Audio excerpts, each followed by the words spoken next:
Welcome all. Today we are going to discuss few important questions and concepts related to it on the learning style and characteristics of learners from Unit 1, Teaching Aptitude. So moving on with our first question, match list 1 with list 2. That is, list 1ல இருக்கிறது வந்து list 2 ஓட நம்ம match பண்ணணும். list 1ல இருக்கிறது எல்லாமே learners ஓட characteristics and list 2ல இருக்கிறது அதோடைய description. So you have to match list 1 with list 2. Okay, so learner characteristics is basically divided into 4 characteristics, which is personal, academic, social and emotional, and cognitive characteristics. So for personal characteristics, it is related to our demographics, such as the age, the gender, the language we speak, and the cultural background of the learner. So in the culture, language பேசுறாங்க, what gender they are. So இது எல்லாமே வந்து personal characteristics கீழ வருது. Academic characteristics என்னன்னு பாத்தீங்கன்னா, it is related to the prior knowledge. இதுக்கு முன்னாடி அவங்களுக்கு என்ன அளவுக்கான knowledge இருக்குது, what is the educational style they have undergone, அவங்களோட level of education என்ன, அதாவது எவ்வளவு தூரம் படிச்சிருக்காங்க. So இதெல்லாமே academic profile, அதாவது academic characteristics of the learners கீழ வருது. And social and emotional பாத்தீங்கன்னா, it is related to this individual or a group. It denotes this social relationship, அதாவது அந்த learner-ஓட social relationships எப்படி இருக்கு, how well they understand others, அவங்களோட self image எப்படி, அவங்களோட self efficacy எப்படி, மத்த people-ஓட அவங்க எவ்வளவு தூரம் relate பண்றாங்க, what is their interpersonal skills, இது எல்லாமே வந்து social and emotional characteristics கீழ வருது.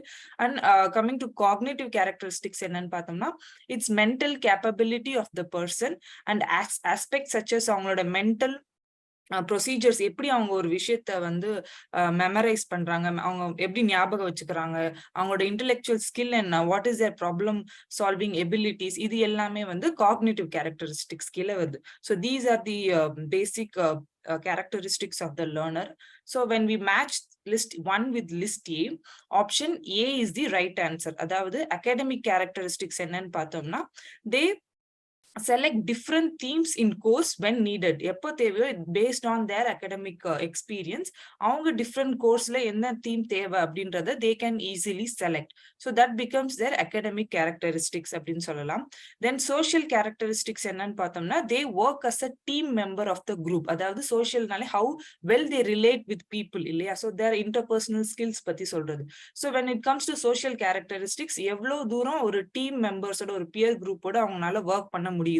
So that becomes social characteristics.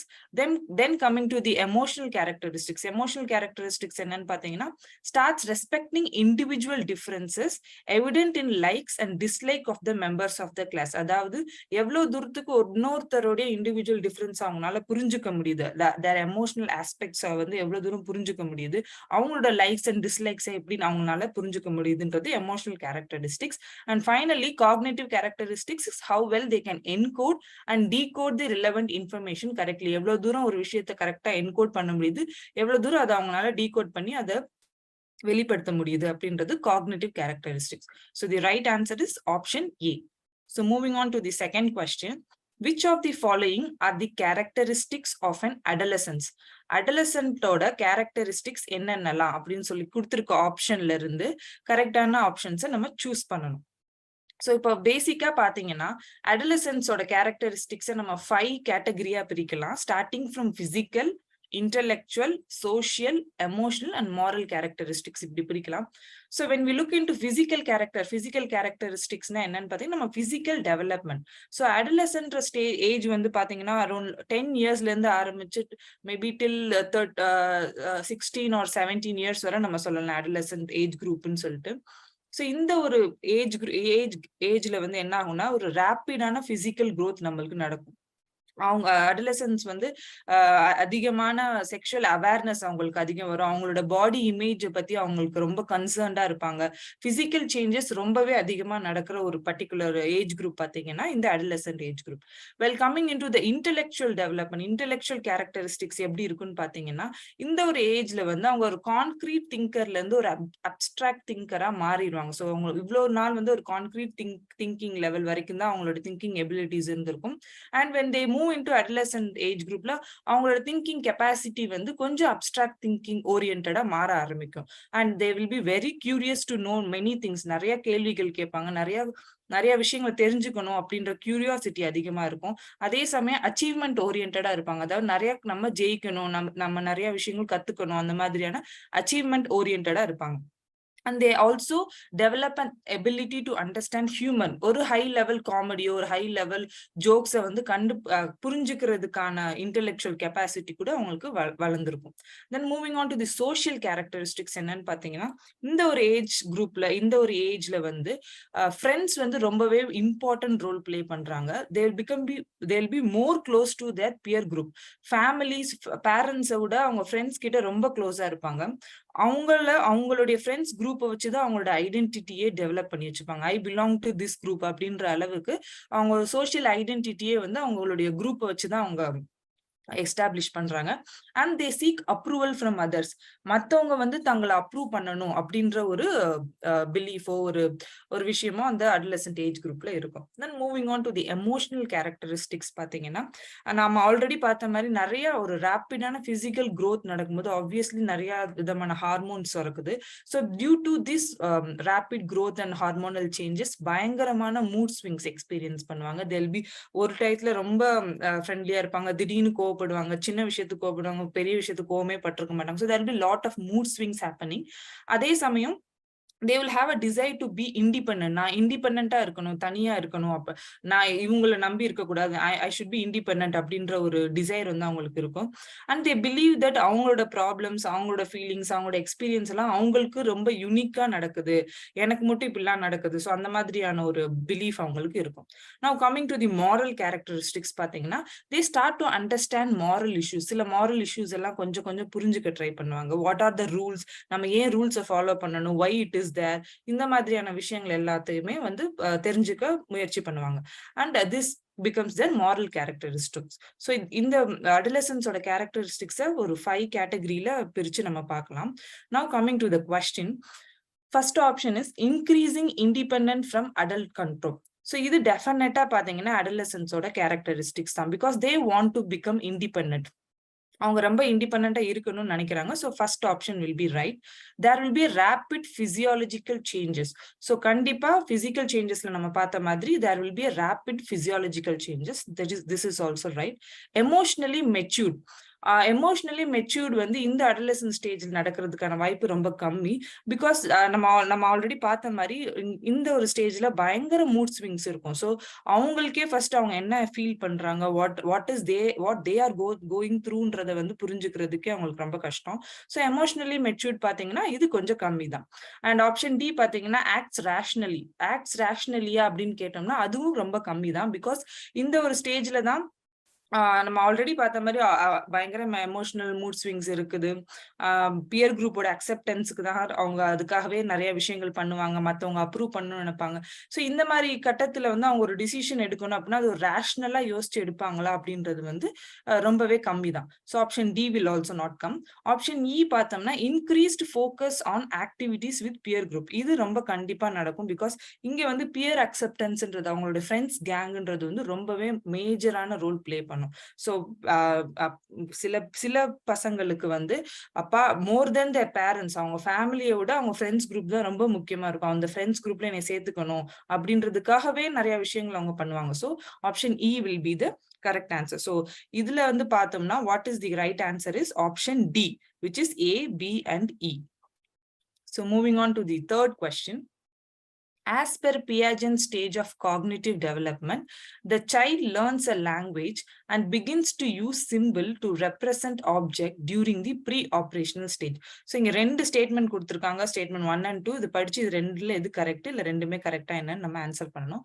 First ஸ்டேட்மெண்ட்ல என்ன சொல்றாங்கன்னா, ப்ரீ ஆப்ரேஷனல் ஸ்டேஜ்ல வந்து பியாஜென்ட்டோட தியரியை பொறுத்த வரைக்கும் சில்ட்ரன் வந்து லாங்குவேஜையும் மொழியையும் சிம்பிள்ஸையும் யூஸ் பண்ணி தான் அவங்க வேர்ல்ட புரிஞ்சுக்கிறாங்களா அப்படின்றதுதான். பார்க்கலாம். Statement 2 is, as per Piaget stages of cognitive development, the child learns through reflexes, senses, and movement action on the environment during the formal operational stage. அதாவது பியாஜென்டோட தியரியை பொறுத்த வரைக்கும் ஃபார்மல் ஆப்ரேஷனல் ஸ்டேஜ், இந்த ஸ்டேஜ்ல வந்து குழந்தைங்க அவங்களோட ரிஃப்ளெக்ஸஸையும் அவங்களோட சென்சஸையும் வச்சுதான் என்வாயன்மெண்ட்டை பர்சீவ் பண்றாங்களா அப்படின்றதுதான். ஸோ இப்போ பார்த்தீங்கன்னா இதோட எக்ஸ்பிளனேஷன், பியாஜென்ஸோட காக்னிட்டிவ் டெவலப்மெண்ட் ஸ்டேஜஸ் பார்த்தீங்கன்னா 4 ஸ்டேஜஸ் இருக்கு. Starting from sensory motor to formal operational ஸ்டேஜ்னு சொல்லலாம். இந்த சென்சரி மோட்டார்ன்ற ஸ்டேஜ் வந்து ஃப்ரம் பர்த் டு 2 years வரை இருக்குது. இந்த ஒரு ஸ்டேஜ்ல வந்து என்னன்னு பார்த்தீங்கன்னா அவங்க வந்து வேர்ல்ட வந்து எப்படி பர்சீவ் பண்ணுவாங்கன்னா through there sense organ. Because language development கண்டிப்பா வந்திருக்காது. பிறந்ததுல இருந்து 2 வயசுக்குள்ள அவ்வளோ மொழி வந்து கத்துட்டு இருந்திருக்க மாட்டாங்க இல்லையா? ஸோ அவங்களோட ஆக்ஷன்ஸ், அவங்க எப்படி கம்யூனிகேட் பண்றாங்க எல்லாமே ரிஃப்ளெக்ஸ் மூலியமா தான். அவங்களுக்கு பசிக்குதுன்னா அழுகுறதோ, இல்ல ஏதாவது அவங்களுக்கு டிஸ்கம்ஃபர்ட் இருந்துச்சுன்னா அதுக்கேற்ற மாதிரியான ரியாக்ஷன்ஸ் ஃபுல்லாமே ரிஃப்ளெக்ஸ் ஆக்ஷன்ஸ் மூலியமா தான் தருவாங்க. And moving on, pre operational stage வந்து 2 yearsல இருந்து 7 years வரை இருக்கும். ஸோ ஓகே, இந்த ஒரு ஸ்டேஜ்ல வந்து லாங்குவேஜ் டெவலப் ஆயிரும். அதாவது ஓரளவுக்கு அவங்க பேச கத்துப்பாங்க. அண்ட் அது போக மென்டல் இமேஜஸ் ஃபார்ம் பண்ண ஆரம்பிச்சிருவாங்க. இப்ப உதாரணத்துக்கு சொல்லணும்னா, இப்ப இந்த சென்சரி மோட்டார் ஸ்டேஜ்ல இருக்க ஒரு குழந்தை கிட்ட போய் நம்ம ஒரு பாலையோ இல்ல ஒரு ஏதோ ஒரு பொருளை காமிச்சு அதை வச்சு விளையாட விடுறோம். சப்போஸ் இப்போ அந்த பாலை நம்ம மறைச்சு வச்சுட்டு அந்த பால் காணாம போயிடுச்சுன்னு சொன்னாங்கன்னா, அந்த சென்சரி மோட்டார் ஸ்டேஜ்ல இருக்க குழந்தைக்கு அந்த பால் உண்மையிலேயே இந்த உலகத்தை விட்டே போயிடுச்சு அப்படின்ற மாதிரி தான் தோணிருக்கும். பட் இதே ப்ரீ ஆப்ரேஷனல் ஸ்டேஜ்ல அந்த பால் நம்ம கண்ணுக்கு தெரியலனாலும் அவங்கனால அந்த பாலை இமேஜின் பண்ணிக்க முடியும். இப்போ பால்னு சொன்னாலே பால் இந்த ஷேப்ல தான் இருக்கும். அவங்களுக்கு தெரிஞ்ச மாதிரி அந்த பாலை வந்து மென்டல் இமேஜஸ் அவங்களால கொண்டு வர முடியும். இப்போ ஏதோ ஒரு டாலோ ஒரு டாகோ அப்படி அந்த மாதிரி ஏதாவது நம்ம சொன்னோம்னா அதை வந்து அவங்களால மென்டல் இமேஜஸா கொண்டு வர முடியும். So this happens in pre operational stage. So அதுல இருந்து next stage is concrete operational stage. இந்த கான்கிரீட் ஆப்ரேஷனல் ஸ்டேஜ்ல தான் லாஜிக்கல் திங்கிங் வருது. ஸோ கொஞ்சம் லாஜிக்கல் திங்கிங்கா யோசிக்க ஆரம்பிப்பாங்க. அண்ட் அதுல இருந்து ஃபார்மல் ஆப்ரேஷனல் ஸ்டேஜுக்கு போறது ஃப்ரம் 12 years ஆன்வர்ட்ஸ். இந்த ஒரு ஸ்டேஜ்ல வந்து ரொம்பவே சயின்டிபிக் இன்கொயரி, ரொம்ப ரீசனிங் வந்து ரொம்ப டெவலப் ஆயிருக்கும். கான்கிரீட் திங்கிங் நம்ம இதுக்கு முன்னாடி பார்த்தோம் இல்லையா, இது 12 yearsல இருந்து அடலசன்ட் ஏஜ். ஸோ கான்கிரீட் திங்கிங்ல இருந்து அப்டிராக்ட் திங்கிங்க்கு வர ஆரம்பிச்சிருப்பாங்க. ஸோ இதுதான் பியாஜென்டோட காக்னிட்டிவ் டெவலப்மெண்ட். ஸோ இதை பேஸ் பண்ணி நம்ம இந்த ஸ்டேட்மெண்ட் இப்ப பார்த்தோம்னா, ஃபர்ஸ்ட் ஸ்டேட்மெண்ட்ல என்ன சொல்றாங்க, ப்ரீ ஆப்ரேஷனல் ஸ்டேஜ்ல வந்து children learn language and begin to use symbols to represent object. இது கரெக்ட். பிகாஸ் ப்ரீ ஆப்ரேஷனல் ஸ்டேஜ்ல என்ன பண்றாங்க, லாங்குவேஜ் டெவலப்மெண்ட் ஆயுது, which is the second stage. And also அவங்க மென்டல் இமேஜஸ் எல்லாம் கிரியேட் பண்ண ஆரம்பிச்சிருவாங்க. ஸோ சிம்பிள்ஸ் மூலியமா ஆப்ஜெக்டை ரெப்ரசென்ட் பண்றதுக்கு கத்துப்பாங்க. So statement 1 is right. So statement 2ல என்ன சொல்றாங்க, ஃபார்மல் ஆப்ரேஷனல் ஸ்டேஜ்ல வந்து சில்ட்ரன் அவங்களோட ரிஃப்ளெக்ஸ் அண்ட் சென்சஸ் மூலியமா என்வாயன்மெண்டோட கம்யூனிகேட் பண்ணுவாங்க, விச் இஸ் ராங். ஏன்னா formal operation stage is the last stage. அந்த லாஸ்ட் ஸ்டேஜ் அப்போ ஆப்வியஸ்லி லாங்குவேஜ் வந்து நல்லாவே டெவலப் ஆயிருக்கும். அந்த ஒரு டயத்துல அவங்க அவங்களோட ரிஃப்ளெக்ஸையோ இல்ல அவங்க சென்ஸ் ஆர்கன்ஸை யூஸ் பண்ணி கம்யூனிகேட் பண்ணணுன்றதுக்காண்ட அவசியமே கிடையாது. அது எப்ப நடக்குதுன்னா first stage which is sensory motor ஸ்டேஜ்ல தான் நடக்குது. So the statement 2 is wrong. So the correct option is option D. That is statement 1 is true but statement 2 is false. Okay, moving on to the fourth question. Identify the characteristics of field independent learner. Field independent learner ஓட characteristics என்னென்ன கொடுத்திருக்கிறதுல அப்படின்றத நம்ம கண்டுபிடிக்கணும். So இப்ப பாத்தீங்கன்னா cognitive ஸ்டைல்ஸ்ல 2 type of style இருக்கு. ஒன்னு field dependent, இன்னொன்னு ஃபீல்ட் இண்டிபெண்டன்ட் லேர்னர்ஸ்னு அர்த்தம். ஓகே, இந்த ஃபீல்ட் அப்படின்னா என்னன்னு பாத்தீங்கன்னா, field is nothing but the context, இல்ல ஒரு சரௌண்டிங். எந்த ஒரு கான்டெக்ஸ்ட்ல எந்த ஒரு சரௌண்டிங்ல நம்ம ஒரு விஷயத்த கத்துக்கிறோம் அப்படின்றதுதான் ஃபீல்டுன்னு அர்த்தம். ஸோ இதுல 2 டைப் ஆஃப் லேர்னர்ஸ் இருப்பாங்க. ஒரு சிலர் ஃபீல்டு டிபெண்டா இருப்பாங்க, ஒரு சிலர் ஃபீல்டு இண்டிபெண்டா இருப்பாங்க. ஸோ இதை பத்தி படிக்கிறதுக்கு ஒரு குட்டி எக்ஸ்பெரிமெண்ட் பண்ணாங்க ஆக்சுவலா. So there is a box, இந்த மாதிரி ஒரு ஸ்கொயர் பாக்ஸ் கொடுத்துட்டு இந்த பாக்ஸுக்குள்ள இந்த ஒரு பெர்பெண்டிகுலர் லைன்ல ஒரு ஸ்ட்ரைட் லைன் இந்த பாக்ஸுக்கு நடுவுல வைக்கணும். அதுதான் டாஸ்க், லைக் திஸ். ஸோ இப்ப இந்த மாதிரி இந்த பாக்ஸுக்குள்ள ஃபிட் பண்ணும். ஆனா இதுல ஒரு சின்ன ட்விஸ்ட் என்ன அப்படின்னு பாத்தீங்கன்னா, இந்த ஸ்கொயர் வந்து கொஞ்சம் ஸ்லாண்டிங்கா இந்த மாதிரி ஒரு ஸ்கொயர் கொடுத்துருப்பாங்க. இதுல நீங்க ஒரு ஸ்ட்ரைட் லைனா வைக்கணும். எப்படின்னா இந்த மாதிரி வைக்கணும். என்னதான் ஸ்கொயர் வந்து ஸ்லாண்டிங்கா இருந்தாலும் நீங்க பிளேஸ் பண்ற அந்த லைன் வந்து ஸ்ட்ரைட்டா இருக்கணும். This is the task. So இதை நிறைய பேரு கிட்ட சொல்லி கொடுத்து பண்றப்போ என்ன கண்டுபிடிச்சாங்க அப்படின்னா, ஃபீல்டு இண்டிபெண்டா இருக்காங்க இல்லையா? ஸோ ஃபீல்டுனா வந்து சரௌண்டிங். ஸோ அதை பேஸ் பண்ணி இல்லாம அது சரௌண்டிங்ஸை பத்தின கவலை கொஞ்சம் இல்லாம இருக்கிறவங்க வந்து அந்த லைனா பாக்ஸ் என்னதான் ஸ்லாண்டிங்கா இருந்தாலும் ஸ்ட்ரெயிட்டா நிக்க வைக்க முடிஞ்சது. அதே ஃபீல்டு டிபெண்ட், அதாவது சரௌண்டிங்கை டிபெண்ட் பண்ணி இருக்கிறவங்க, பேக்ரவுண்டை டிபெண்ட் பண்ணி இருக்கிறவங்க வந்து அந்த ஸ்கொயர் ஸ்லாண்டிங்கா இருக்கனால அந்த ஸ்கொயருக்கு ஏத்த மாதிரி அந்த லைனையும் ஸ்லாண்டிங்கா தான் நிக்க வச்சாங்களாம். So like this. ஸோ இதுல இருந்து field dependent and field independent அப்படின்னு சொல்லிட்டு 2 டைப் ஆஃப் லேர்னர்ஸ் கண்டுபிடிச்சிருக்காங்க. ஸோ இந்த ஃபீல்ட் டிபெண்டன்ட் எப்படி இருப்பாங்கன்னு பாத்தீங்கன்னா, they notice lack of structure. ஒரு ஸ்ட்ரக்சரான என்வாயன்மெண்ட் இல்லைன்னா அவங்களால ப்ராப்பரா கத்துக்க முடியாது, ஒரு ப்ராப்பரா லேர்ன் பண்ண முடியாது. அதே ஃபீல்ட் இண்டிபெண்டன்ட்னா என்னது? தனிச்சையா செயல்படுறவங்க இல்லையா? ஸோ அவங்க வந்து அவங்களோட இன்டர்னல் ஃப்ரேம் ஆஃப் ரெஃபரன்ஸ் தான் யூஸ் பண்ணுவாங்க. என்ன ஸ்ட்ரக்சர் ப்ராப்பரா இல்லைனாலும் அவங்க எதை ஃபோக்கஸ் பண்ணணுமோ அதை மட்டும் அவங்க கரெக்டா அவங்களால ஃபோக்கஸ் பண்ண முடியும். ஃபீல்ட் டிபெண்டன்ட் பாத்தீங்கன்னா, they tend to rely on structure. நம்ம ஆல்ரெடி பார்த்த மாதிரி. ஸோ அவங்களுக்கு ப்ராப்பர் ஸ்ட்ரக்சர் வேணும், ப்ராப்பரான டைரக்ஷன் கொடுத்தாதான் அவங்கனால ஒரு விஷயத்த கத்துக்க முடியும். அதே ஃபீல்ட் இண்டிபெண்டன்ட் பாத்தீங்கன்னா, they try to prefer autonomy. அதாவது இண்டிபெண்டன்ஸ் அவங்க ரொம்பவே விரும்புவாங்க. அவங்க லேர்னிங்க அவங்களோட ஓன் பேஸ்ல தான் கத்துக்கணும் அப்படின்னு நினைப்பாங்க. யாராவது டைரக்ஷன் கொடுத்தா அப்படிதான் கத்துக்கணும் அப்படின்ற அவசியம் அவங்களுக்கு கிடையாது. அதே ஃபீல்ட் டிபெண்டன்ட் பாத்தீங்கன்னா, தே அப்சர்வ் தி ஹோல் பிக்சர். ஒரு முழு பிக்சரை, ஜெனரல் ஐடியாஸ் என்ன அப்படின்றத ஈஸியா அவங்களால கிராஸ்ப் பண்ண முடியும். அதே ஃபீல்ட் இண்டிபெண்டன்ட் பாத்தீங்கன்னா, தே அப்சர்வ் பார்ட்ஸ். சின்ன சின்ன டீடைல்ஸை கூட அவங்கனால ஈஸியா அதை பார்க்க முடியும். அண்ட் ஃபீல்ட் டிபெண்டன்ட் பீப்புள் எப்படி இருப்பாங்கன்னு பாத்தீங்கன்னா, they will be very social, ரொம்ப எம்பத்தட்டிக்கா இருப்பாங்க. And they derive their self identity from people.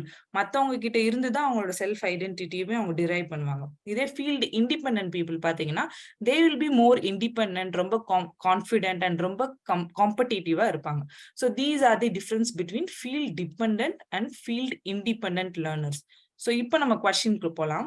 So இந்த கொஸ்டின்ஸ்ல பாத்தீங்கன்னா, first option A is seeks guidance and demonstration from teacher. So இங்க நம்ம என்ன பார்க்க போறோம்? ஃபீல்ட் இண்டிபெண்டன்ட் பார்க்க போறோம். அதாவது ஃபீல்டு இல்லாம இண்டிபெண்டன்ட்டா கத்துக்க முடியிற லேர்னர்ஸோட கேரக்டரிஸ்டிக்ஸ். இந்த இடத்துல கைடன்ஸ் அண்ட் டெமான்ஸ்ட்ரேஷன் பாத்தீங்கன்னா தேவையே இருக்காது. ஏன்னா அவங்களால இண்டிபெண்டன்ட்டா கத்துக்க முடியும். ஸோ அப்போ அவங்களுக்கு guidance and demonstration from teacher நெசசரியே கிடையாது. So option A will not come. Second பாத்தீங்கன்னா, focuses on details of curriculum material. This is right. ஏன்னா நம்ம பார்த்தோம் already, they focus on the parts. சின்ன சின்ன விஷயங்கள் டீடைல்ஸ்ல கூட அவங்க ஃபோக்கஸ் பண்ணி பார்க்க முடியும். So option B is right. Next comes to option C. என்னன்னா, தே லைக் டு கம்பீட். கண்டிப்பா they are very competitive in nature. அதனால they like to compete. Next பாத்தீங்கன்னா, they relates concepts to personal experience, which is not true. ஏன்னா அவங்க வந்து field இண்டிபெண்டா work பண்ற ஒரு learner வந்து அவங்க பர்சனல் எக்ஸ்பீரியன்ஸோட ரிலேட் பண்ணிக்க மாட்டாங்க. So option D will not come. Coming to option E, they can organize information by himself or herself, which is true because they are independent learner. அவங்கனால கொடுத்திருக்க இன்ஃபர்மேஷனை அவங்களாவே தனியா ஆர்கனைஸ் பண்ணி படிக்க முடியும்.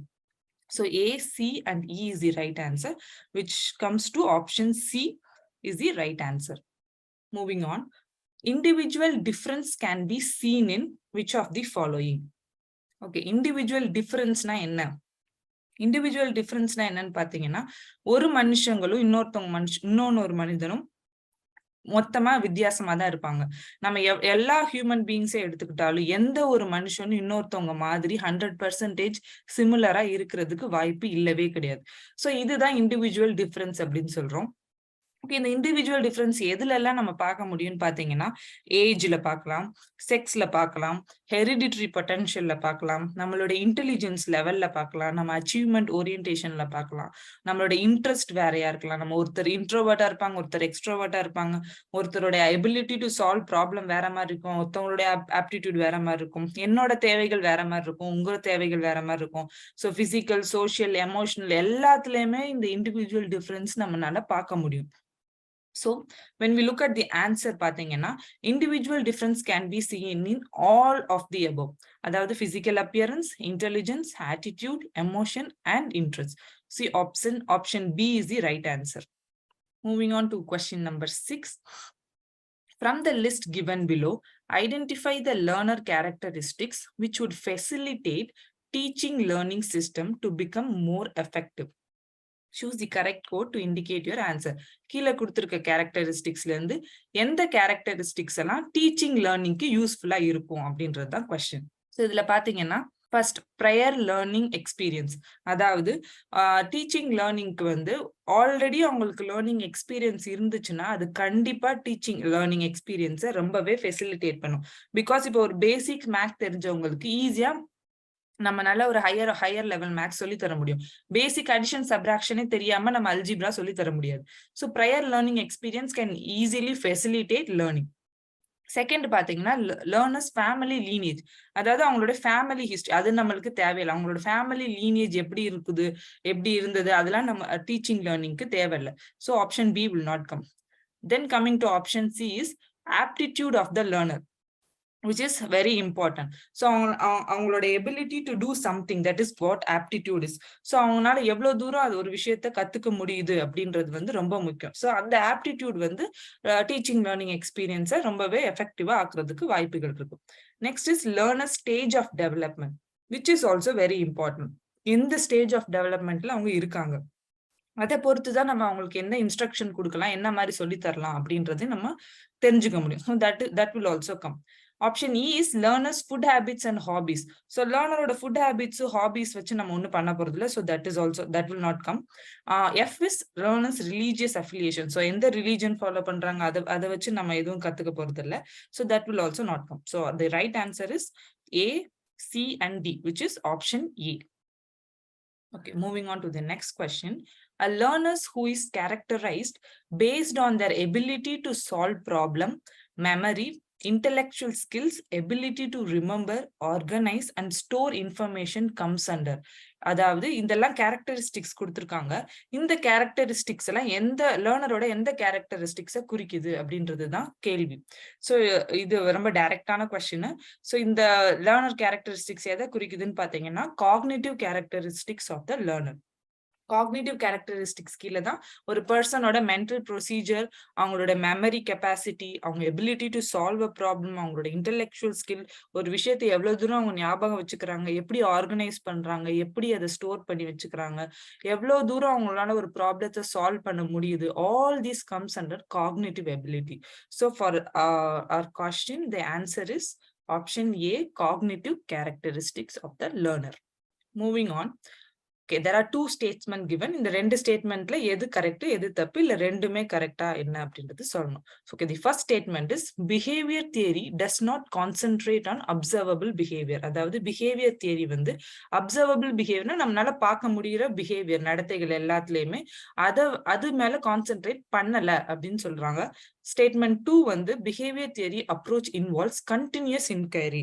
அதாவது பிஹேவியர் தியரியில கண்டினியூஸான இன்கொயரி இருக்கணும், அதாவது கண்டினியூஸா ஒரு விஷயத்த நம்ம படிச்சுட்டே இருக்கிறோமா அப்படின்றது தான் பிஹேவியர் தியரியோட அப்ரோச் அப்படின்னு சொல்றாங்க.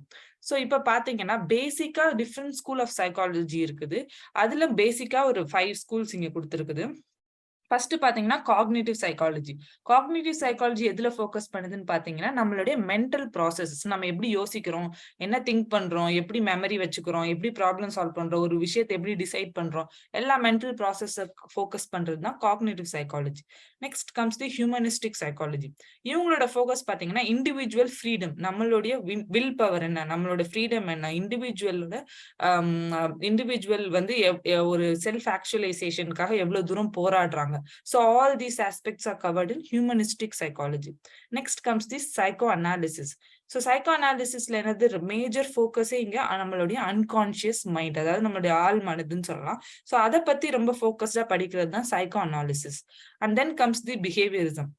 Behaviorism is which is focusing on the observable behavior, அதாவது நம்மளால கண்ணால பார்க்கக்கூடிய பிஹேவியர், நம்மளால பார்க்க முடியற நம்மளுடைய பிஹேவியர் மேல ஃபோக்கஸ் பண்ணி படிக்கிறது தான் behaviorism.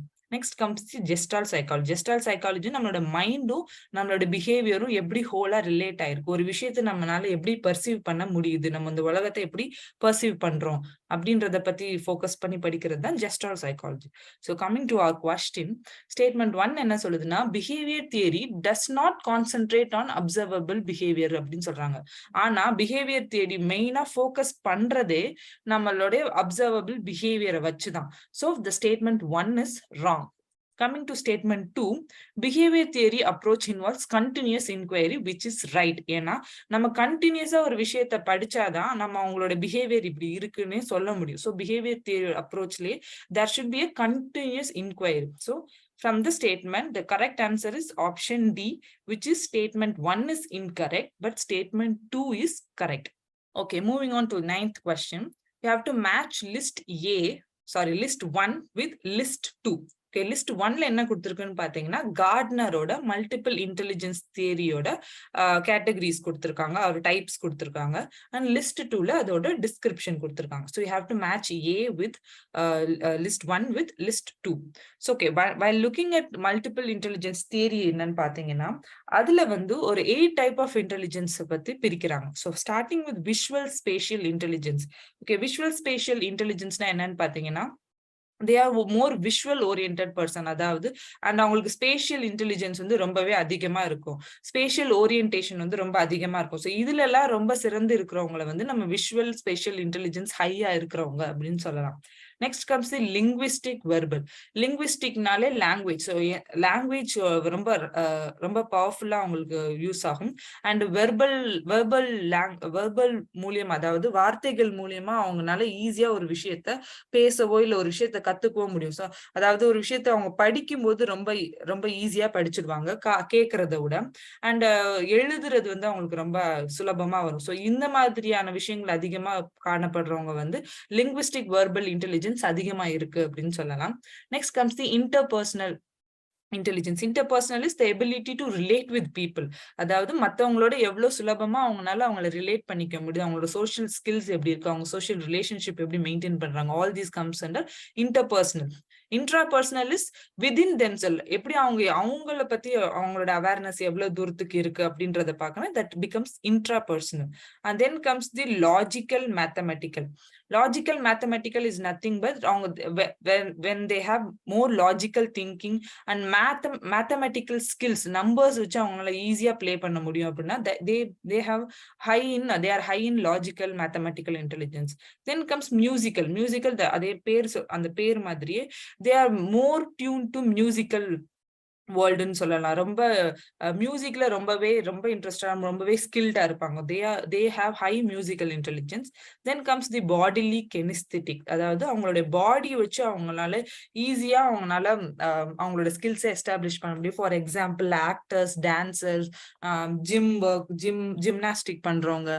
So all those people they have high intelligence in bodily kinesthetic. The last one is naturalistic. They are very tuned to nature. அவங்கனால ஈஸியா இப்போ ரொம்ப ஈஸியா இப்ப மழை வரப்போகுது அப்படின்னா கூட they are very very sensitive to it. ரொம்ப ஹாட்டா இருந்தாலும் they are very sensitive. So ரொம்ப நேச்சர் ஓரியன்டா இருப்பாங்க அவங்க. they are high in naturalistic intelligence அப்படின்னு சொல்லலாம். ஸோ பேஸ்ட் ஆன் திஸ் இப்போ நம்ம மேட்ச் பண்ணோம்னா linguistic என்னன்னு பாத்தீங்கன்னா sensitivity to different functions of language. So they are high in linguistic. Logical mathematics is ability to handle long chain of reasoning ability. ரொம்ப லாஜிக்கலா இருந்துச்சுன்னா they are logical mathematics intelligence is high. Musical is ability to appreciate and produce rhythm, note, pinch and timbre. So all these comes under musical. And finally, naturalistic is ability to recognize plants and animals. They are more oriented to naturalistic. So option C is the right answer. Okay, moving on. Which of the following are in the 6 thinking hat system, a form of parallel thinking? 6 thinking hat அப்படின்னு ஒரு system இருக்குது. அதுல பாத்தீங்கன்னா 6 colour had இருக்கு. அதாவது நம்மளோட thinking process வந்து இந்த 6 வகையாவுமே நம்மளுக்குள்ள நடக்கும் அப்படின்னு அர்த்தம். இப்போ ப்ளூ கலர் ஹேட் பாத்தீங்கன்னா it represents thinking about thinking. நம்ம யோசிக்கிறத நினைச்சு யோசிக்கிறது, நம்ம என்ன யோசிக்கிறோம் அப்படின்றத பத்தி நம்ம யோசிக்கிறோம் அப்படின்னா எப்படி நம்ம ஒரு விஷயத்தை ஆர்கனைஸ் பண்றோம், எப்படி ஒரு விஷயத்தை பிளான் பண்றோம், அதை பத்தி நம்ம யோசிக்கிறோம் இல்லையா. So that becomes blue color, that represents blue color. White colour பாத்தீங்கன்னா கேதரிங் இன்ஃபர்மேஷன், ஒரு அப்ஜெக்டிவா ஒரு இன்ஃபர்மேஷன் கத்துக்கிறதோ தெரிஞ்சுக்கிறதோ, எப்படி இது நடக்குது அப்படின்றத நம்ம தெரிஞ்சுக்கிறோம் அப்படின்னா that thinking process is represented by white color. Red colour வந்து it represented by our feelings, நம்மளுடைய இன்ட்யூஷன், நம்மளுடைய கட் ஃபீலிங், நம்மளுடைய இன்ஸ்டிங்ஸ், நம்மளுடைய எல்லா ஃபீலிங்ஸ் ரிலேட்டட் ஆஃப் திங்கிங் வந்து red colour hat. Green color hat represents creativity. அதாவது புது ideas நம்ம எப்படி கிரியேட் பண்றோம், ஒரு ஐடியா ஒர்க் அவுட் ஆனா எப்படி இன்னொரு ஐடியா கிரியேட் பண்றோம். All these is represented by green colour. And yellow colour is our benefits, அதாவது பாசிட்டிவ் பாயிண்ட்ஸ் என்ன, லாஜிக்கலா இப்படி பண்ணோம்னா what will be the results, இது நம்மளுக்கு எவ்வளவு தூரத்துக்கு பெனிஃபிட்டா இருக்கும், எவ்வளவு தூரத்துக்கு யூஸ்ஃபுல்லா இருக்கும் அப்படின்னு நம்ம நினைக்கிறது வந்து those kind of thinking is represented by the yellow colour. And finally black colour which is cautious, அதாவது இதுல என்னென்ன நம்மளுக்கு என்னென்ன வீக்னஸ் இருக்கு, இதுல என்னென்ன டிஃபிகல்டிஸ் இருக்கு, suppose we are going to take a decision, இதனால நம்மளுக்கு என்ன பாதிப்புகள்லாம் வர்றதுக்கு வாய்ப்பு இருக்கு. So all these caution thinking is related or represented by the black colour hat. So blue, white, red, green, yellow and black. So these are the 6 colors இருக்கு. So இங்க பாத்தீங்கன்னா என்னென்ன கலர் என்னென்ன கலர்லாம் 6 thinking hats ல வருதுன்னா option C, which is white, red and black color. So option C is the right answer.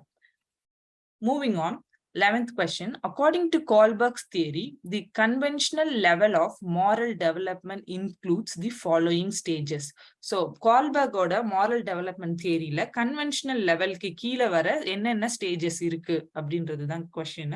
So Kohlberg-oda moral development theory பாத்தீங்கன்னா மூணு ஸ்டேஜஸ் சொல்லியிருப்பாங்க. 3 ஸ்டேஜஸ்லயுமே ஒவ்வொரு ஸ்டேஜஸ்லயுமே ரெண்டு லெவல் இருக்கு. அதாவது ஃபர்ஸ்ட் ப்ரீ கன்வென்ஷனல், அதுல 2 லெவல் இருக்கு.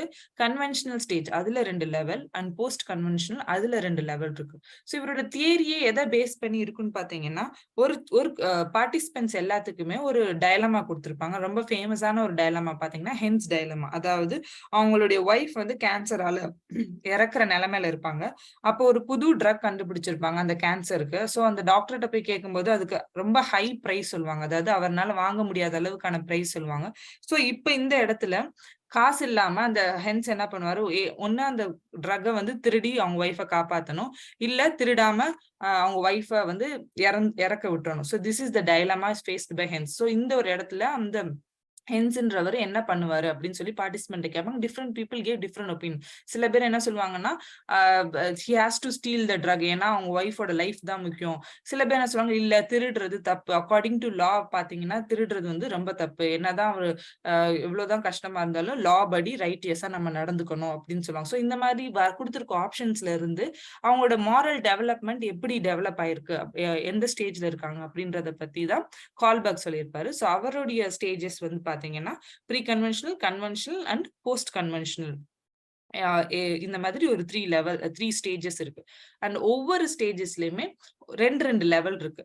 ஓகே, ஃபர்ஸ்ட் ஸ்டேஜ்ல என்னன்னு பாத்தீங்கன்னா, first stage is pre conventional stages. இந்த ஸ்டேஜ்ல வந்து மொராலிட்டி ஒன்றும் அவ்வளோ ஸ்ட்ராங்கா டெவலப் ஆயிருக்காது. இதுல ஃபர்ஸ்ட் லெவல் வந்து பனிஷ்மெண்ட் அண்ட் ஒபீடியன்ட் ஓரியன்டா இருப்பாங்க. அதாவது நம்ம இந்த ஒரு விஷயம் ஒபே பண்ணலைன்னா நம்மளுக்கு பனிஷ்மெண்ட் கிடைக்கும், அதனால நம்ம இது ஒபே பண்ணணும், அந்த அளவுக்கு தான் மாரல் டெவலப்மெண்ட் இருக்கும். லெவல் 2 பாத்தீங்கன்னா அந்த ஒரு ஸ்டேஜ்ல வந்து நைவ் ஹெடானிசம், அதாவது கன்ஃபர்ம்ஸ் டு ரிவார்ட், நம்ம நல்லா பண்ணிக்கணும்னா நம்மளுக்கு ரிவார்டு கிடைக்கும், அதனால நம்ம இதை பண்றோம் அப்படின்ற லெவல் இருக்கும். நெக்ஸ்ட் தேர்ட் லெவல் பாத்தீங்கன்னா good boy and good girl morality. அதாவது நான் நல்ல பொண்ணா இருக்கணும்னா இந்தந்த விஷயங்கள்லாம் பண்ணா நான் நல்ல பொண்ணு, இந்தந்த விஷயங்கள்லாம் பண்ணா நான் கெட்ட பொண்ணு, சோ அதுக்கு ஏத்த மாதிரி நான் பிஹேவ் பண்றேன் அப்படின்னா அந்த லெவலுக்கு தான் மொராலிட்டி இருக்கு அப்படின்னா that becomes level 3.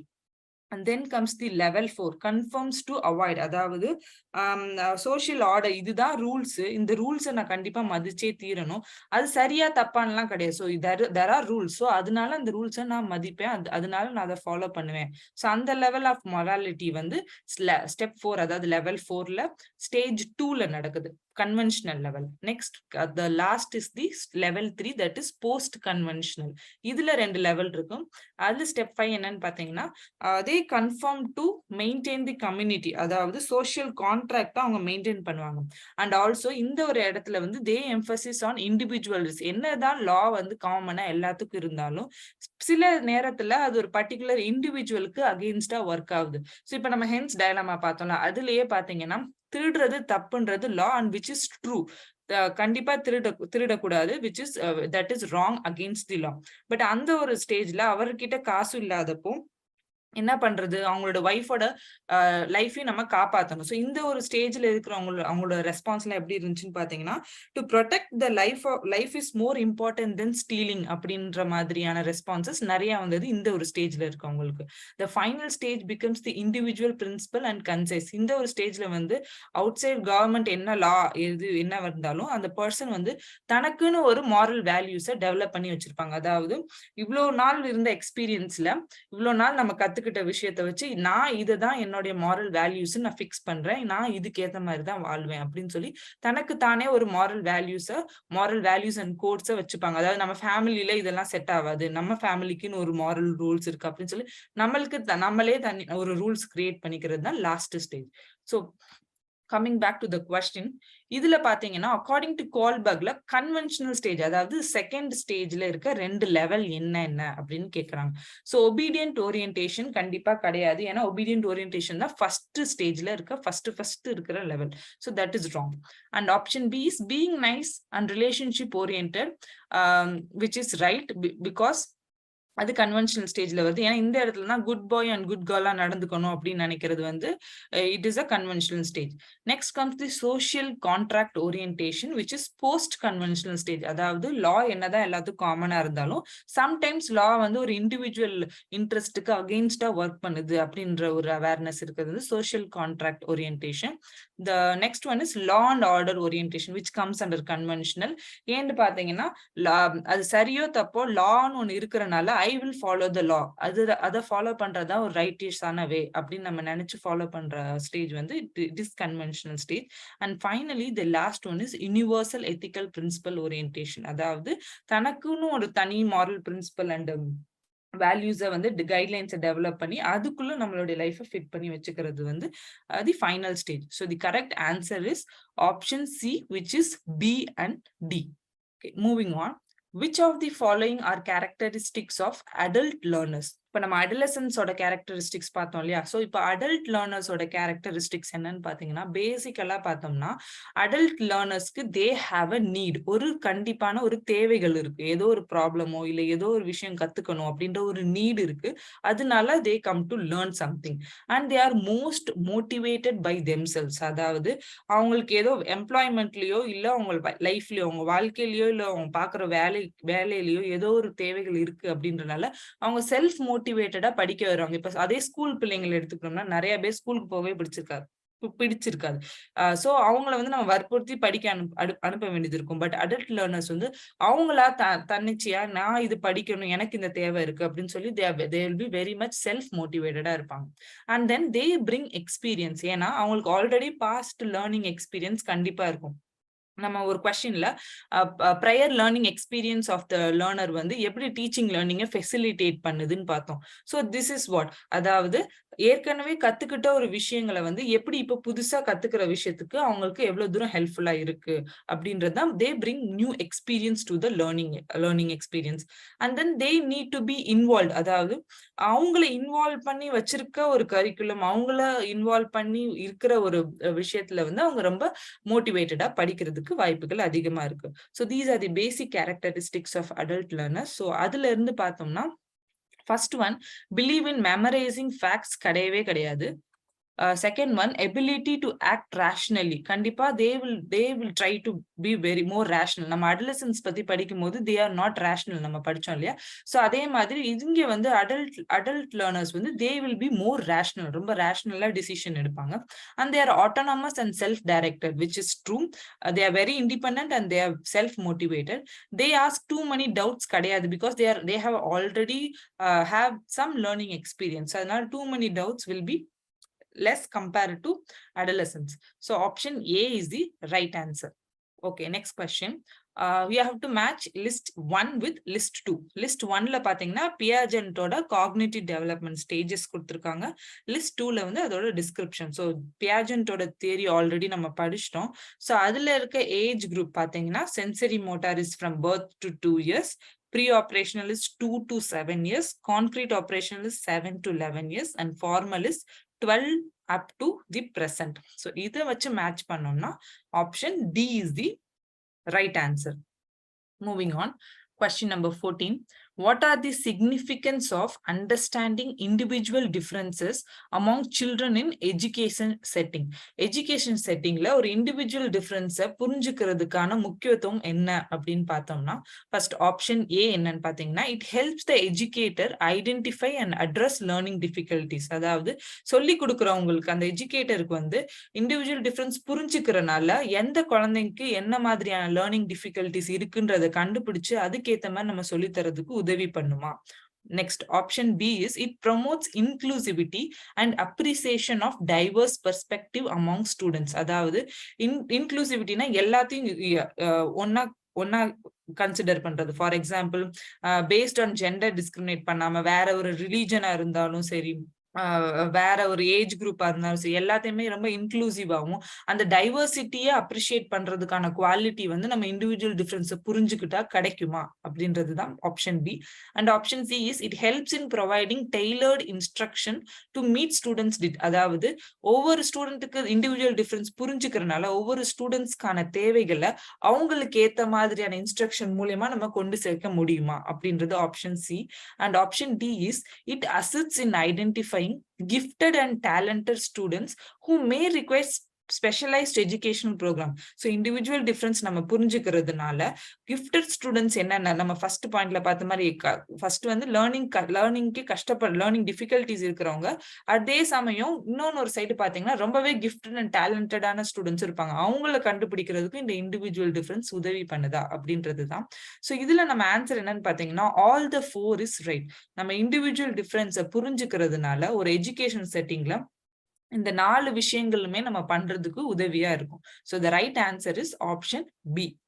Moving on, which school of thought laid down one of the principle of teacher and learner role as follows? The teacher's role is not to direct but to advise because the children's own interest should determine what he learns. அதாவது டீச்சரோட role வந்து it is not to direct, only they have to give advice. Children தான் அவங்களுடைய interest மூலியமா அவங்க என்ன கத்துக்கணும் அப்படின்றத வந்து முடிவு பண்ணணும் அப்படின்றது எந்த ஸ்கூல் ஆஃப் தாட்ல சொல்றாங்க அப்படின்னு. பேசிக்கா நம்ம பார்த்தோம்னா philosophy of educationsல there are many philosophies. இங்க வந்து சில philosophies கொடுத்திருக்கு which are very prominent அப்படின்னு சொல்லலாம்.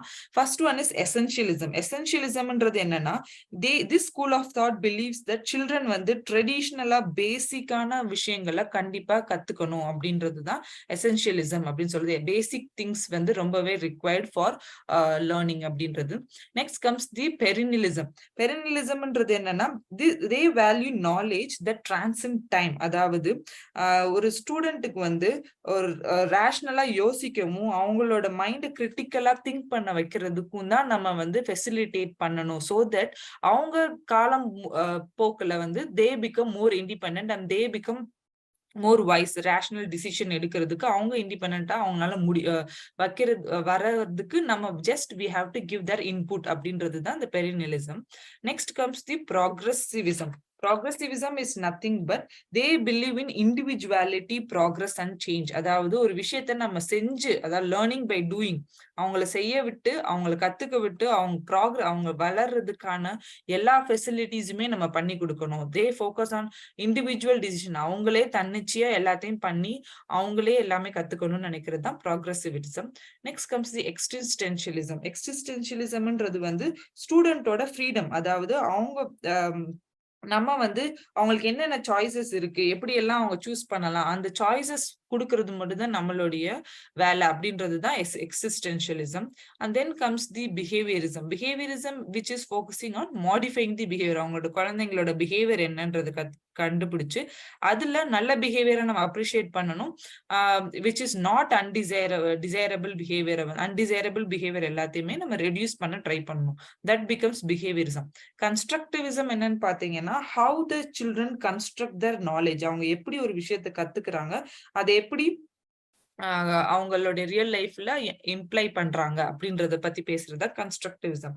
ரீகன்ஸ்ட்ரக்டிவிசம் is a form of social ரிஃபார்ம்னு கூட சொல்லலாம். சொசைட்டில ஒரு சேஞ்ச் வர்றதுக்காக, ஒரு சோஷியல் ரிஃபார்ம் வர்றதுக்காக அதோடைய ஃபோக்கஸ் தான் ரீகன்ஸ்ட்ரக்டிவிசமோட பிலாசபியோட ஃபோக்கஸ் அப்படின்னு சொல்லலாம். ஸோ நம்மளுடைய கொஸ்டினுக்கு என்ன ஆன்சர்ன்னு பாத்தீங்கன்னா ஆப்ஷன் பி ப்ராக்ரெசினிசம். அதாவது ஒரு ஸ்டூடெண்ட் அவங்களோட ஓன் இன்ட்ரெஸ்டோட அவங்க என்ன கத்துக்கணும் அப்படின்றத வந்து அவங்களே டிசைட் பண்ணணும் அப்படின்றது தான் ப்ராக்ரஸ், அப்பதான் ப்ராக்ரஸ் நடக்கும் அப்படின்றத பிலாசபியை புட் ஃபோர்த் பண்ணது வந்து progressivism. So option B is the right answer. Moving on, question number 16. Which of the following is a social characteristics of a learner? Okay, ஒரு லேர்னரோட social characteristics கீழே கொடுத்திருக்கிறதுல இருந்து என்னென்ன அப்படின்னு பார்த்தா it's very direct question, which is option D, ability to relate with people. Okay, social கேரக்டரிஸ்டிக்ஸ்லாம் நம்ம already பார்த்துட்டோம். Social கேரக்டரிஸ்டிக்ஸ்ன்றது என்னது? அவங்க ஒரு இண்டிவிஜுவலோட அவங்களுடைய செல்ஃப் பிலீஃபோ, அவங்களுடைய செல்ஃப் இமேஜோ, அவங்க மற்றவங்களோட அவங்களோட இன்டர்பர்சனல் ஸ்கில், மற்றவங்களோட எவ்வளவு தூரம் அவங்களால ரிலேட் பண்ண முடியுது, how well they can communicate or link with other பீப்புள்ன்றது தான் சோஷியல் கேரக்டரிஸ்டிக்ஸ். ஸோ அது பேஸ்டா பார்த்தீங்கன்னா option D is the correct answer. Moving on, 17th question. Which of the following levels of Bloom's taxonomy is achieved by rote learning? கீழே கொடுத்திருக்கிறதுல Bloom taxonomyல வர இதுல எந்த ஒரு லெவல்ல வந்து ரோட் லேர்னிங் அப்ளை ஆகும் அப்படின்னு கேக்குறாங்க. ஸோ ப்ளூம் டாக்ஸானமில பாத்தீங்கன்னா அந்த காக்னிட்டிவ் டொமைன்ல தேர் ஆர் நியர்லி 6 லெவல்ஸ்ன்னு சொல்லலாம். இதுல அந்த நாலேஜ் லெவல் இருக்கு இல்லையா? ஸோ இந்த நாலேஜ் லெவல்ல தான் நம்ம ஒரு விஷயத்த கத்துட்டு எப்படி நம்ம அதை மெமரியில ஸ்டோர் பண்ணி வச்சுக்க முடியும் அப்படின்றத வந்து பேசுறது வந்து இந்த நாலேஜ் லெவல் தான். So the right answer is option A, which is knowledge. Okay, moving on. Children having difficulties in understanding numbers, based information, calculation, and math are suffering from. எந்த சில்ட்ரன் வந்து நம்பர் பேஸ்டான இன்ஃபர்மேஷனை புரிஞ்சுக்கிறதையோ இல்ல ஒரு calculation பண்றதுலயோ ஒரு math problem போடுறதுலயோ ரொம்ப suffer பண்ணாங்கன்னா அவங்களுக்கு என்ன மாதிரியான லேர்னிங் டிஃபிகல்டிஸ் இருக்கு அப்படின்றது தான் கேள்வி. ஸோ இதுல நம்ம பேசிக்கா தெரிஞ்சுக்க வேண்டியது என்னன்னு பாத்தீங்கன்னா 4 Ds, அதாவது 4 டி, என்ன 4 டி, அதாவது லேர்னிங் டிசபிலிட்டிஸ் இருக்கு. One is dyslexia, dysgraphia, dyscalculia and dyspraxia. So இது என்னென்னு பார்த்தீங்கன்னா டிஸ்லெக்சியா அப்படின்றது the inability or finding difficulties in learning to read.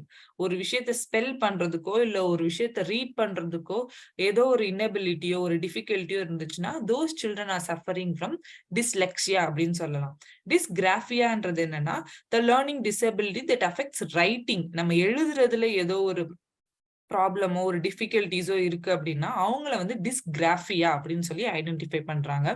And dyscalculia, அதாவது learning disability involving math, numbers மூலியமா அவங்களுக்கு ஏதோ டிஃபிகல்டிஸ் இருக்கு அப்படின்னா they are characterised into dyscalculia. And finally dyspraxia, அதாவது impairment in or immaturity in organising movement, அவங்களோட motor coordination, அவங்களோட கை கால் எல்லாமே அவங்களுக்கு ஒரு மோட்டார் கோஆர்டினேஷனே இல்லாம இருக்கு அப்படின்னா they are identified as dysgraphia. So coming to our question, நம்ம questionல என்னன்னு கேக்குறாங்களா, they have difficulties in numbers based information, number based on information லயோ calculation லயோ maths லயோ ஏதோ ஒரு ப்ராப்ளம் இருக்கு அப்படின்னா they are characterized into dyscalculia. So option C is the right answer. Moving on, 19th question. Students who are good at sensitizing to the natural world, including plants, animals, and ecosystem, possesses a higher level of dash kind of intelligence. என்ன ஸ்டூடெண்ட்டுக்கு அவங்க natural வேர்ல்டோட, பிளான்ஸோட, அனிமலோட இல்ல ஈகோசிஸ்டமோட ரொம்ப அவங்களால relate பண்ண முடியுது அப்படின்னா அவங்களுக்கு எந்த லெவல் ஆஃப் இன்டெலிஜென்ஸ் வந்து ஹையா இருக்கு அப்படின்றது தான் question. So this is very simple and direct question, which is naturalistic intelligence. So naturalistic intelligence higher இருக்கிறவங்கனால ரொம்ப ஈஸியா நேச்சரோட லிங்க் பண்ணுவோம், நேச்சரோட ரிலேட் பண்ணுவோம், பிளான்ஸை பத்தி அனிமல்ஸை பத்தி அவங்களுக்கு ரொம்ப ஈஸியா ரிலேட் பண்ணி படிக்கவும் முடியும். So they are characterized to be high in naturalistic intelligence. Therefore the right answer is option B, naturalistic intelligence. Finally, the last question. The aim of reinforcement in Hull's theory of learning is, Hull's theory of learning la reinforcementன்றது எதுக்காக இருக்கு? What is the aim of reinforcement in Hull's theory அப்படின்னு பார்க்கலாங்க. Okay, when we look into Hull's theory, Hullோட தியரியோட பேர் என்னன்னு பார்த்தீங்கன்னா Hull's drive reduction theory அப்படின்னு சொல்றாங்க. So அவரோட தியரி பேசிக்கா என்னன்னு பார்த்தீங்கன்னா there is a homostatics, அதாவது ஒரு பேலன்ஸான ஒரு சமமான நிலை இருக்கு நம்மளுடைய பிசிக்கல் பாடியிலயோ நம்மளோட மென்டல் ஹெல்த்ல. ஸோ இந்த சமமான நிலை வந்து என்ன ஆகுதுன்னு பாத்தீங்கன்னா ஒரு டிரைவ் வரும்போது, ஏதோ ஒரு ஊக்கம் வருது நம்மளுக்குள்ள, ஏதோ ஒரு தேவைகள் வரும்போது அந்த டிரைவ் ஒண்ணு கிரியேட் ஆகுது. ஃபார் எக்ஸாம்பிள் நம்மளுக்கு சிம்பிளா பிசியாலஜிக்கல் டிரைவ் என்னன்னு பாத்தீங்கன்னா நம்மளுடைய பசி எடுத்துக்கலாம், இல்ல தர்ஸ்டி தண்ணி தவிக்குது அப்படின்னு. ஸோ இந்த மாதிரியான டிரைவ் எல்லாம் நம்மளுக்கு வரும்போது இந்த பேலன்ஸ் வந்து என்ன ஆகுது, கொஞ்சம் அஃபெக்ட் ஆகுது. ஸோ இது கொஞ்சம் இம்பேலன்ஸ் கிரியேட் ஆகுது. அப்ப நம்ம என்ன பண்ணுவோம், இந்த ஒரு டிரைவை குறைக்கிறதுக்காக நம்ம என்ன பண்றோம்னா நிறைய விஷயங்கள்ல நம்ம செய்யறோம். ஃபார் எக்ஸாம்பிள் இப்ப நமக்கு பசிக்குதுன்னா ஃபுட் ஆர்டர் பண்ணலாம், இல்ல ஃபுட் சமைச்சு சாப்பிடுறோம், இல்ல நம்மளுக்கு தண்ணி தவிக்குது அப்படின்னா தண்ணி குடிக்கிறோம். ஸோ ஒன்ஸ் நம்ம சாப்பிட்டோனையோ இல்ல தண்ணி குடிச்சோன்னு நம்மளோட டிரைவ் என்ன ஆகுது, குறைஞ்சிருது. அது என்னவாகுதுன்னா நம்மளோட ரீஇன்ஃபோர்ஸ்மெண்ட் ஆகுது. ஸோ சாப்பாடோ இங்க தண்ணியோ நம்மளுக்கு என்னவாகுதுன்னா ரீஇன்ஃபோர்ஸ்மெண்ட், அதாவது அந்த நம்ம ஒரு விஷயம் செய்யறோம் இல்லையா, அந்த விஷயம் செஞ்சனால நம்மளோட டிரைவ் குறையுது. இப்ப நான் போய் ஃபுட்டு சமைச்சு சாப்பிட்டனால எனக்கு வந்து என்னுடைய பசி அடங்கிருச்சு. என்னுடைய பசி வந்து இங்க டிரைவ், நான் சமைக்கிறது வந்து என்னுடைய ஆக்ஷன். அதே சமயம் நான் அதை சாப்பிட்ட உடனே எனக்கு வந்து அந்த டிரைவ் குறையுது. அதனால அந்த சாப்பாடு என்னவாயிருது, என்னோட ரீஇன்ஃபோர்ஸ்மெண்ட் ஆயிருது. சோ இங்க இந்த ரீஇன்ஃபோர்ஸ்மெண்ட் எதுக்கு யூஸ் ஆகுதுன்னா நம்மளோட டிரைவை குறைக்கிறதுக்காக யூஸ் ஆகுது. சோ அப்படி பார்த்தோம்னா இந்த கொஸ்டினோட ஆன்சர் வந்து ஆப்ஷன் சி. சோ ஹல்லோட தியரியை பொறுத்த வரைக்கும் ரீஇன்ஃபோர்ஸ்மெண்ட் எதுக்கு யூஸ் ஆகுதுன்னு பாத்தீங்கன்னா நம்மளோட டிரைவை குறைக்கிறதுக்காக யூஸ் ஆகுது. So option C is the right answer. So with this, today's class is over. Thank you.